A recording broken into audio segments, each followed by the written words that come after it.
Hello friends, नमस्कार। देव exam studies channel में आपका हार्दिक स्वागत है। आज की जो हमारी क्लास है जीन्स प्याजे की, किसकी है? जीन्स प्याजे की है। और जिसमें आपको UP TET, C TET, REET और टेट लेवल के जितने एग्जाम होते हैं उनमें सभी में जीन्स महोदय पूछे जाते हैं। तो स्टार्ट करते हैं। कर्पूरी गौरम करुणावतारम संसारी सारम भुजगेन्द्रहारम सदा वसन्तं हृदयारविन्दे भवं भवानी सहितं नमामि। तो स्टार्ट करते हैं बगैर देरी से। तो डेली शाम 7 बजे हमारी क्लास ये आती है। और ये हमारे जो जीन्स महोदय हैं ये हमारे कहाँ के रहने वाले थे आपको पता होना चाहिए। स्विट्जरलैंड के ये निवासी थे हमारे। कौन से? जीन्स प्याजे। नेक्स्ट दिया गया प्याजे चिकित्सक भी थे। कभी भी क्वेश्चन में पूछ लिया जाए जीन्स प्याजे हैं वो कैसे थे? चिकित्सक थे, है ना। पशु मनोवैज्ञानिक थे, ऑप्शन में दिया गया हो। लेकिन आपको पता होना चाहिए कौन से थे हमारे? चिकित्सक भी थे। और ये कहाँ के निवासी थे? हमारे स्विट्जरलैंड के निवासी थे। थर्ड क्वेश्चन दिया गया है कि संज्ञानात्मक विकास के और ज्ञानात्मक विकास के जनक माने जाते हैं। कौन माने जाते हैं? संज्ञानात्मक और ज्ञानात्मक विकास के जनक हमारे जीन्स प्याजे महोदय माने जाते हैं। तो इन्होंने जो प्रयोग किया था सभी ने प्रयोग किया है। जैसे थॉर्नडाइक हुए, स्किनर हुए, है ना, जीन्स प्याजे हुए, कोहलबर्ग हुए, इन्होंने सभी ने प्रयोग किया है। किन किन पर प्रयोग किया है तो इनकी बात आपको सभी में जितने सिद्धांत होंगे आपके, अगर सिद्धांत आपके कंप्लीट हैं तो ये समझ लो आपकी सीडीपी कंप्लीट हो गई है। ये समझ लो 50% सीडीपी कंप्लीट है ना। तो जीन्स प्याजे स्विट्जरलैंड के निवासी हैं। ये चिकित्सक भी हैं और संज्ञानात्मक और ज्ञानात्मक विकास के जनक भी माने जाते हैं।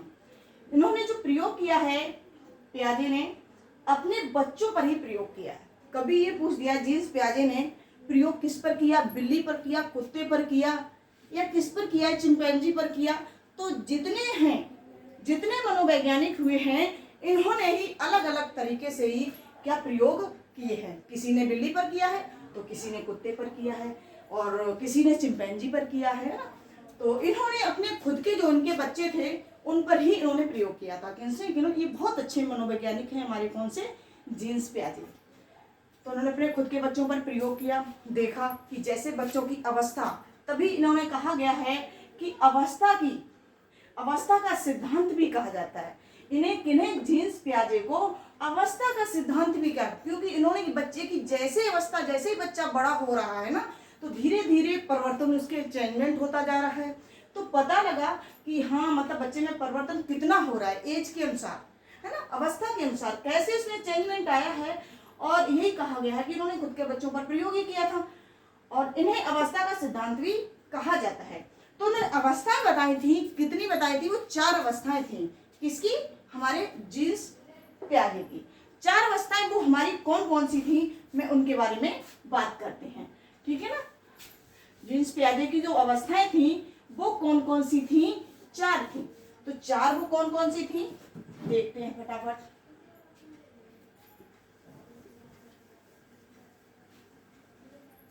पहली अवस्था थी हमारी संवेदी गामक अवस्था। कौन सी थी?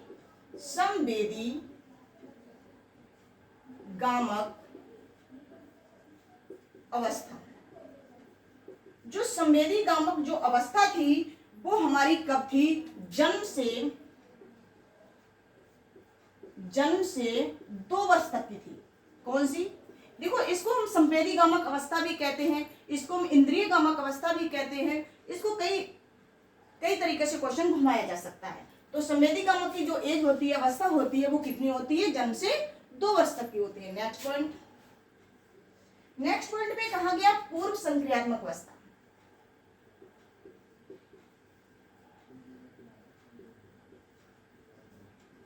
ये रही हमारी पूर्व संक्रियात्मक अवस्था, जिसकी एज हमारी होती है 2 से 7 वर्ष होती है। कितनी होती है?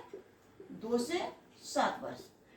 अभी इनको हम एक एक करके अच्छे से समझाते हैं कि संवेदी गामक जो अवस्था होती है जन्म से 2 वर्ष में बच्चा क्या क्या करता है और कैसे कैसे सीखता है ना। थर्ड दिया गया पॉइंट क्या है? मूल संक्रियात्मक अवस्था।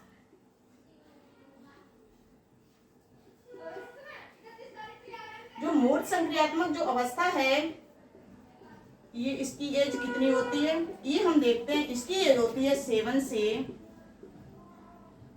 यानी 11 वर्ष। 7 से जो 11 वर्ष की अवस्था होती है वो हमारी मूर्त संक्रियात्मक अवस्था होती है। नेक्स्ट हमारा है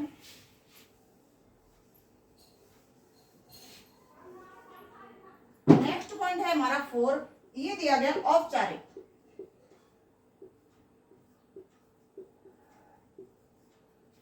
औपचारिक यानी अमूर्त संक्रियात्मक अवस्था होती है।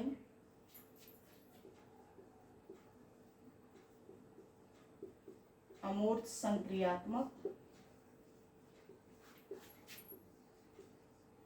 अवस्था ये रही है, ये होती है कैसी, 11 वर्ष से जो ऊपर के बच्चे जो होते हैं, 11, 12, 13, 14 साल के जो बच्चे होते हैं, ये औपचारिक अमूर्त संक्रियात्मक अवस्था के अंतर्गत आ जाते हैं। तो इनको हम एक एक करके पढ़ते हैं कि ये जो है हमारी संवेदी गामक अवस्था, जन्म से 2 वर्ष। जन्म से 2 वर्ष बच्चा क्या करता है और कैसे सीखता है, उनके बारे में बताएगा। बालक जो कार्य करता है वह शरीर की संवेदी गामक अवस्था से, जैसे कोई भी उसने उंगली पकड़ी, छोटे बच्चे ने जन्म से 2 वर्ष का, तो वो उंगली को चूसता है। कोई भी उसने फिंगर से यानी बॉल पड़ी हुई, तो वो बॉल जाएगा, भाग के जाएगा, भाग तो नहीं ना पाएगा, लेकिन जाएगा, पैरों के बल पे जाएगा और उस बॉल को लेके आएगा।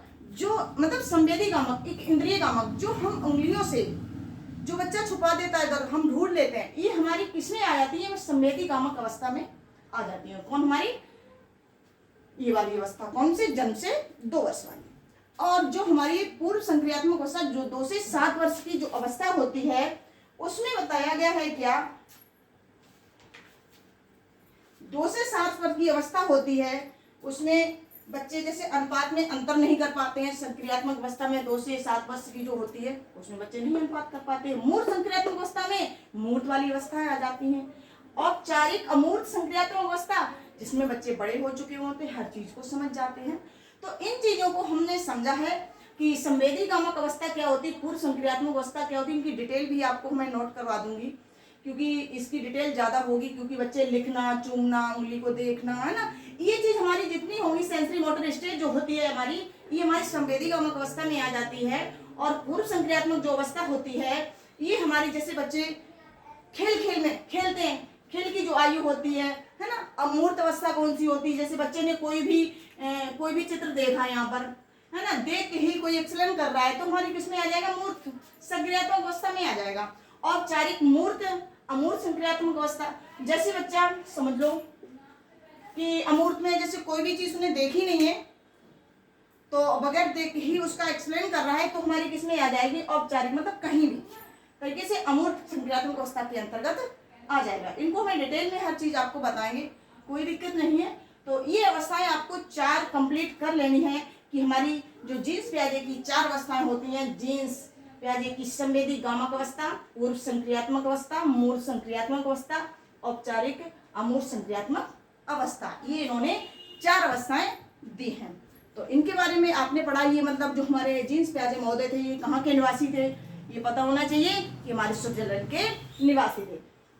और अवस्थाओं का सिद्धांत किसने दिया था, जीन्स प्याजे ने दिया था। इनकी सारी चीज़ों को डिटेल मैंने अच्छे से पढ़ा है, एक एक सिद्धांत को हम कंप्लीट करेंगे बहुत अच्छे से। थैंक यू वॉच वीडियो, मैं आपके साथ इंद्रा मैम।